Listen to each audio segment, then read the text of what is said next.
Good evening to everyone. Welcome to Berean Room live tonight. Tayo po ay may kaunting pag-aaralan habang kayo po ay nagagabihan o pauwi sa inyong mga daanan. At alam natin na ang pagbubulay-bulay ng salita ng Diyos ay sabi niya umaga at gabi. At praise the Lord, nasa gabi po tayo ngayon. At biyaya niya ito na tayo makapagtalakay, makapag-aral ng kanyang mapagpalang salita. Hayaan niyo po manalangin ako sa ating pag-uumpisa.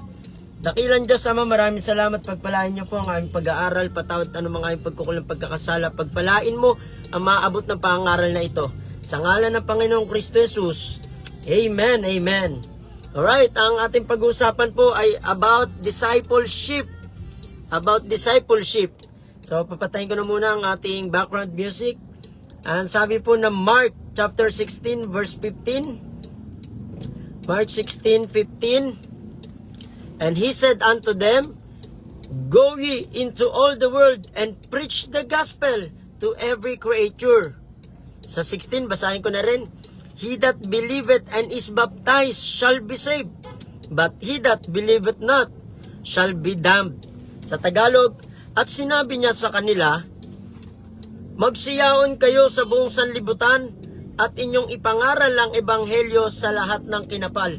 Sa ibang salin po ay go and make disciples. Humayo kayo at gawin ninyong alagad ko ang lahat ng mga bansa. Ang Panginoong Kristo Jesus ay may mabuting layunin sa church. Nais niya na tayo'y humayo at magdisipulo. Gumawa ng mga alagad ni Kristo Jesus. Alam nyo, walang kurakot sa Senado kung sila po ay tagasunod ni Jesus. Alam nyo, walang matigas ang ulo na bata kung sila po ay tagasunod ni Jesus. Alam nyo, walang magnanakaw, walang mga sakim, walang mga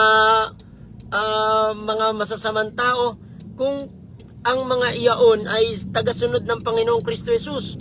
Kaya alam nyo, bilang Kristiyano, tinanggap nyo ang Panginoong Kristo Jesus, bilang disipulo, siya po ay may utos na humayo tayo at magdisipulo. Ano po ba yung magdidisipulo? In Matthew chapter 19, I think Matthew 28:19 to 20. Go ye therefore and teach all nations, baptizing them in the name of the Father and of the Son and of the Holy Ghost, teaching them to observe all things whatsoever I have commanded you. And lo, I am with you always, even unto the end of the world. Amen. Ang sabi po ng Panginoong Kristo Jesus. So, bilang mga Kristiyano, hindi po tayo naligtas o tumanggap kay Kristo para manambahan lamang o para maupo sa simbahan o pampadagdag sa attendance o di kaya naman pang-flex o para sumikat bilang mga Kristiyano. Tayo po ay naligtas at naatasan ng sabi po ng Biblia, humayo at ipangaral ang ebanghelyo. Ano po yung ebanghelyo?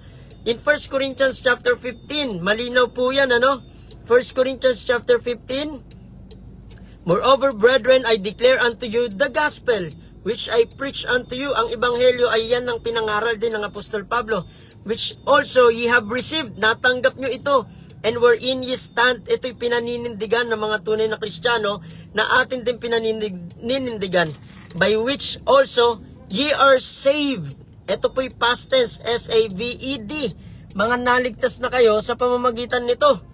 At sabi po rito, if you keep in memory what I preach unto you, unless you have believed in vain.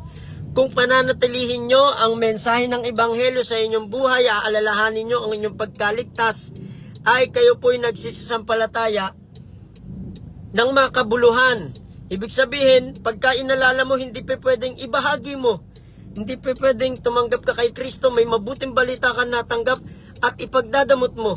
So bilang tunay na Kristiyano, na alam mo ang paraan para ang tao mapatawad sa kanyang kasalanan, hindi na pupunta sa dagat-dagatang apoy ng impyerno, na alam mo kung paano ang tao maipagkakasundo, may papanumbalik sa Diyos, na siya'y magiging anak ng Diyos, tagapagmana balang araw, at malulubos niya ang buhay na maligaya at masagana dahil binibigay ng Panginoong Kristo Jesus sa John chapter 10 verse 10. Kailangan natin mga Kristiyano na humayo.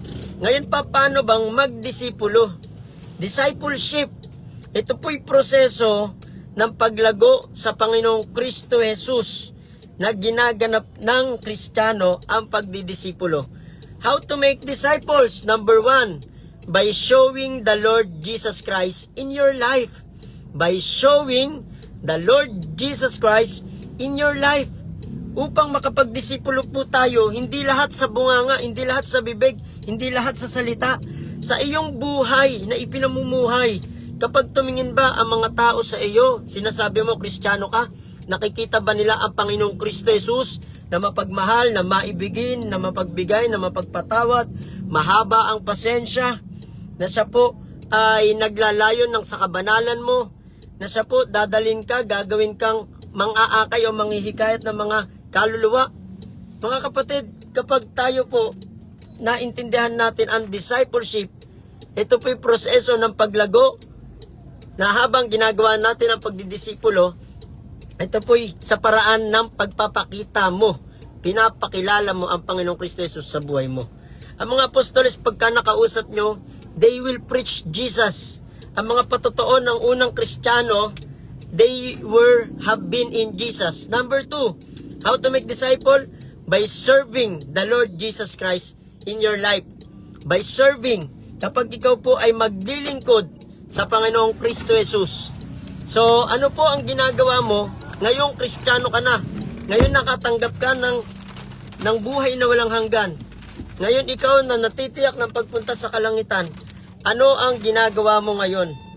May utos ang Panginoong Kristo Jesus na tayo po'y humayo at magdisipulo. Mga kapatid, maraming salamat po sa mga sumusubaybay, sumusuporta, nag-share. Ayan, teka lang po, palabas lang muna po tayo ng ng ating pong parking.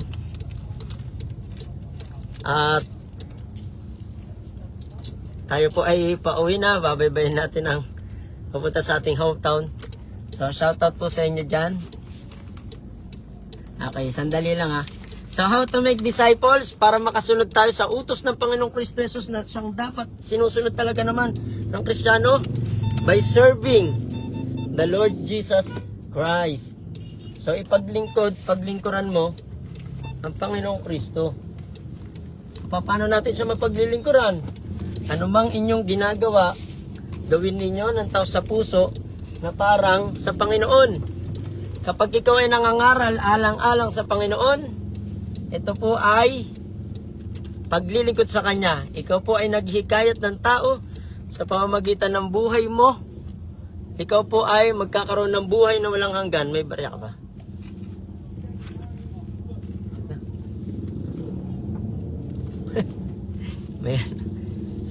may kaibigan tayo, wala kaming barya. Hindi natin nabigyan. So, next time na lang. Naibahagi naman natin ang ebanghelyo. Babasahin. Alright. So, by serving the Lord Jesus Christ, paglingkuran mo ang Diyos. Sino pa bang paglilingkuran mo kung hindi Panginoong Diyos na nagligtas sa iyo? Demonyo ang mapaglilingkuran ng taong hindi sa Diyos naglilingkod. Demonyo ang magiging pamumuhay pag-uugali ng isang nagsasabing tao na hindi po naglilingkod sa Panginoon. Alam nyo, nagiging makabuluhan ang buhay mo, nagiging masaya ang buhay mo, nagiging magaan ang buhay mo kapag ikaw ay naglilingkod sa Diyos. Ang lahat naman dito sa mundo ay patungkol sa paglilingkod eh. Yung mga nanay, di ba, naglilingkod po kayo sa inyong mga anak. Yung mga tatay, naglilingkod sa pinagtatrabahuan, ganun din sa inyong asawa, ganun din sa inyong mga anak. Yung mga anak, naglilingkod man din kahit sa bahay, kahit sa school, kahit sa teacher. Yung brigada eskwela, form of service po yan. So bilang mananampalataya, maglingkod tayo sa Panginoon Diyos. Ihandog natin ang ating mga buhay bilang buhay na handog, banal, katanggap-tanggap na siyang katampatan nating paglilingkod o pagsamba. How to make disciple, show Jesus Christ in your life, serve the Lord Jesus Christ in your life, paglingkod mo, and number 3, share the Lord Jesus Christ in your life. So, lagi mong ibahagi ang Panginoong Kristo Jesus. Pagka binigyan ka ng pagkakataon, ito yung pinakamagandang mabuti mong magagawa. Ipamalita mo, ibahagi mo si Jesus na siya minsan pa kahit na Diyos, walang imposible, nagkatawan tao, nakitulad sa tao, namuhay ng perpekto, tumiis ng sakit, hirap, pag-aakusa, sinaktan, hinagupit, nilagyan ng koronang tinik, dumanak ang kanyang banal na dugo upang sa kanyang kamatayan nung siya ipinako sa krus, magtamo tayo ng kapatawaran sa ating kasalanan, buhay na walang hanggan ipinagkakaloob sa ating kaluluwa, kaligtasan. At sabi ng Biblia, kayo'y nangaligtas sa pamamagitan ng pananampalataya sa Panginoong Kristo Jesus, at ito'y regalo. Kung ikaw ay nabiyayaan ng walang katumbas na regalo, buhay na walang hanggan, i-share mo kapatid, i-share mo kaibigan, ang biyaya ng Diyos na kaligtasan na mag-uudyok sa tao, magsisi sa kasalanan, talikdan ng masamang pamumuhay, na ikaw po ay magliwanag na dito sa sanlibutan. Sabi ng Panginoong Kristo Jesus in Matthew 5:16, let your light so shine before men, that they may see your good works, and then they may glorify your Father which is in heaven. So hindi po totoo, halimbawa paratang na mga MCGI o mga INC o mga Romano Katoliko, kung tinanggap natin si Kristo Jesus, wala na tayong gagawin mabubuting gawain. Mali. Ang tunay nga na kay Kristo tumanggap sa Panginoong Jesus, nagbubunga ng banal na spirito, sumasagana, masigasig sa mga mabubuting gawain. Ano po? Addicted to the ministry. Yan ang tunay na once saved, always saved, nakatanggap sa Panginoong Kristo Jesus at nananalig. Alam mo, namumuhay ka sa biyaya, kaya ka nagpapakumbaba, at ikaw po ay nananampalataya sa Panginoon, nananatili sa pag-ibig niya na nag-uudyok, nagdudulot ng kaligtasan. Nothing can separate us from the love of God in Romans chapter 8. So malinaw po yan, ano? And I give unto them eternal life, and they shall never perish. Wala nang kapahamakan sa sinuman sumampalataya. Roma 8:1, ngayon ngay wala nang anumang hatol sa nakipag-isa na kay Kristo. Pinalaya na tayo ng Espiritu na nagbibigay buhay mula sa batas ng kasalanan at kamatayan.